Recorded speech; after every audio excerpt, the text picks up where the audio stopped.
दिल्ली में एक बहुत बड़े आलिम थे। एक बार एक शख्स दौड़ता हुआ उनके पास आया और कहने लगा कि शाह जी, इस्लाम की तो नाक कट जाएगी, इस्लाम बदनाम हो जाएगा। तो उस आलिम ने पूछा कि बताओ क्या बात है। तो उस शख्स ने कहा कि दिल्ली के चौक में एक पादरी आग जलाकर खड़ा है और उसके हाथ में अंजील है और वो मुसलमानों को, इस्लाम को चैलेंज कर रहा है कि अपनी किताब कुरान लाओ और इस आग में फेंक दो और मैं भी अपनी इंजील आग में फेंक दूंगा।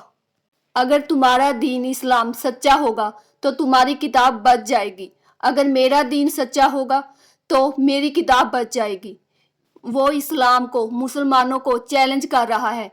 ये सुनकर वो आलिम खड़े हुए और कहा कि चलो चलकर देखते हैं कि क्या माजरा है।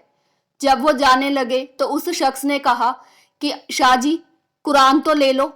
तो उस आलिम ने कहा कि कुरान की कोई ज़रूरत नहीं, बिना कुरान के ही मामला निपट जाए। जब वो आलिम उस पादरी के पास पहुंचे और उससे पूछा कि क्या माजरा है, तो उस पादरी ने कहा कि मैं भी अपनी किताब अंजील को आग में फेंकता हूं और आप भी अपने कुरान को आग में फेंकिए, जिसकी किताब और दीन सच्चा होगा वो बच जाए। तो उस आलिम ने कहा कि मैं सिर्फ तेरे कहने पर अपने कुरान को आग में फेंक दूं, मैं कोई काफिर तो नहीं।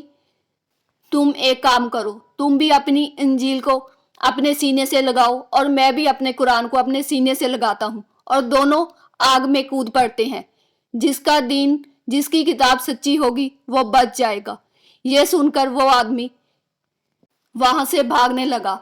जब लोगों ने उसे पकड़ा और कहा कि आप कहाँ भाग रहे हो, तो उसने कहा कि किताब पढ़ तो मैंने मसाला लगाया हुआ था कि मेरी किताब बच जाएगी, लेकिन मैंने अपने जिस्म पर कोई मसाला नहीं लगाया हुआ। जब जब मुसलमानों ने कुरान से मोहब्बत की है, कुरान की तिलावत की है, कुरान पर अमल किया है, तब तब अल्लाह का वादा कुरान में मौजूद है कि कुरान ने हमेशा कौमों का सर बुलंद किया है।